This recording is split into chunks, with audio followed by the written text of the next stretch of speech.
Well, we have a lot of really important small business territory topics to cover. But before we get into any of those, I want to talk about something that's really important that you didn't let me in on last time we talked, which was that according to TikTok and according to Gen Z, my side part is dead. You didn't even mention that last time we talked. I feel like that would be a thing you would tell a new friend. Well, as a Gen Xer, I say we get to do what looks the best on our faces. Okay.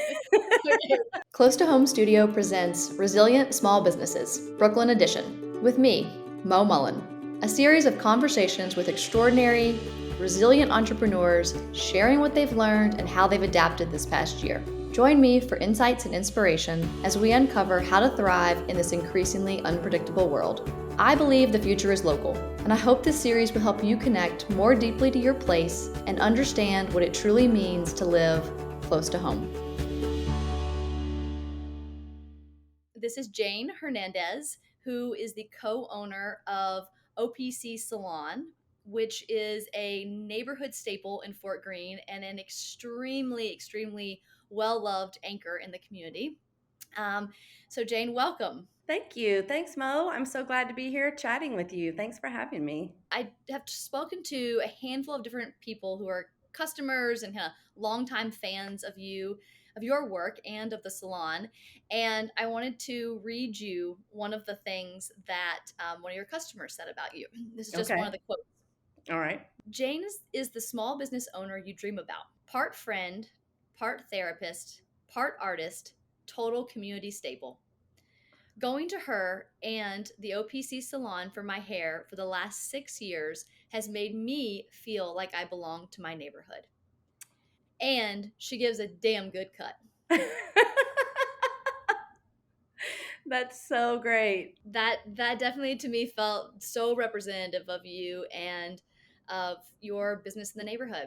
Tell me about how you came to own OPC. Well, the original owners, Stuart Fraser and Claire Reeves, they moved away. And we had been in business for approximately 2 years, and they moved away to try it out to see how it felt. They moved to Scotland, and they still owned it even though they had moved, and I was managing things. And they decided that everything was working out well in Scotland and that they would stay and no longer need the salon as a safety net if they wanted to move back to Brooklyn. So they offered us the chance to buy it from them. The thinking was, well, you would probably rather work for yourself than for us to sell it to someone else, and then you have to work for them. So they're brilliant people, and they were really smart to know that would work for us. That's great. And so how long ago was that? 5 years ago, we bought the salon from Stuart and Claire. So pre-pandemic, pre-March 2020, how are things going? How was business? Where were you located, and what was the salon like?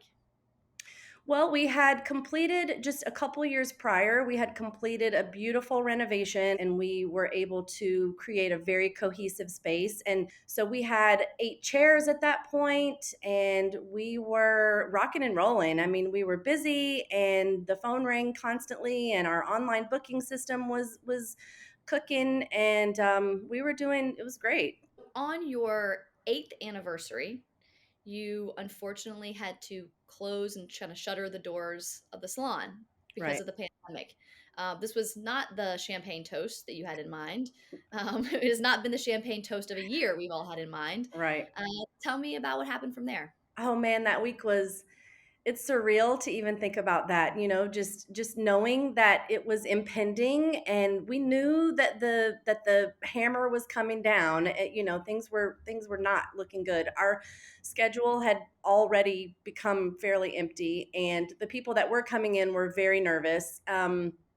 We weren't wearing masks yet or anything, but we knew that we weren't touching each other and we weren't hugging. And that's really weird because that's a huge part of, we are so close with most of our clients that we hug and we treat each other as friends. And so that was so interesting that we had already known to stop doing that. And then we decided to close on March 17th, which was our actual anniversary, because we wanted to be part of flattening the curve. And we knew that the word was coming down, but we didn't know exactly when. So we decided to do it, mainly because we weren't as busy, and also we just knew it was happening. It was really sad, but it was also, I mean, we were telling ourselves that, well, we'll be back in like 2 weeks, 2 or 3 weeks, and we'll be back. Yeah. So we were so optimistic.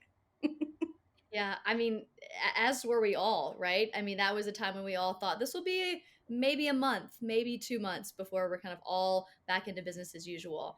Right. And then what happened from there? So we were closed from March 17th until June 29th. And we definitely tried during that period of time to stay in contact with everyone. We had an amazing salon manager named Nayeli Almaraz, and she was so great about staying in touch with everyone, because people were emailing and showing their support and asking what they could do and offering to buy gift cards and all of these things. And she was managing those conversations with people, because I think Corey and I were in just in this stupor of like really kind of not knowing what to do, and almost having this paralysis of not knowing, just not knowing what to do. And so Nayeli was great. She Yeah. stayed in touch with people and let them know that we would notify them as soon as we knew anything.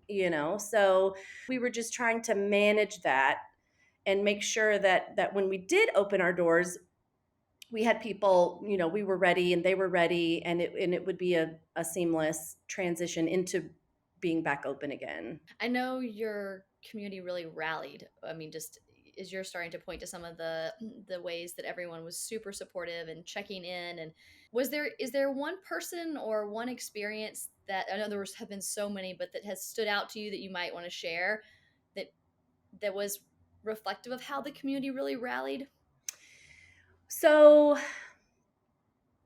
the morning after we shut down, oh Mo, this is so emotional. It really is. Mhm. I'm lying in bed feeling strangely lost. I wasn't feeling like, wow, this is great, I can take a break. It was just we were so unsure about everything. It just seemed so bizarre. And I got a text message from one of my clients who said, I am supposed to see you in a week, and obviously that's not going to happen, and I want to know the exact amount of what the ticket would be for the service that I had booked. Well, she had a haircut and a balayage, and we were going to do a vibrant color. And I mean, that's like a $500 service. Yeah. And she sent me $500. And she knew that, I mean, it was just so intense, because it was like, when are we going to do this color? And she didn't care. She was like, I want to support you, and I'm going to send you this money.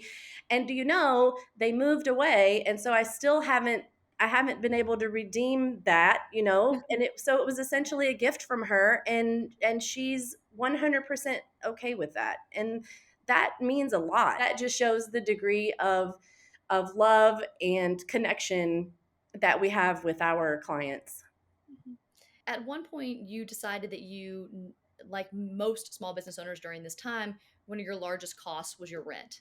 And Right. so you had a conversation with your landlord about negotiating your rent. Tell us a little bit about how that went. We paused our payments for 3 months.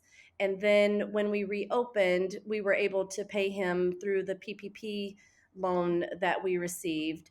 And that gave us a really nice cushion, but our monthly sales were below break even. So that the cushion was there, but then it was running out, and it just felt like, what are we going to do? So I reached out to him and asked if he would, give us a break on the rent and things like that. And ultimately, he was willing to do it, but with some different caveats and things like that. His initial response was, I'll take $500 off of your rent. Well, that's really, when you look at it in perspective of what our full monthly rent was, it wasn't a lot, and it didn't seem like it would make that much of a difference. And so, I continued to say, maybe if you could bring us down to half, then that would give us the ability to just to keep going and stay in our space. And he agreed to that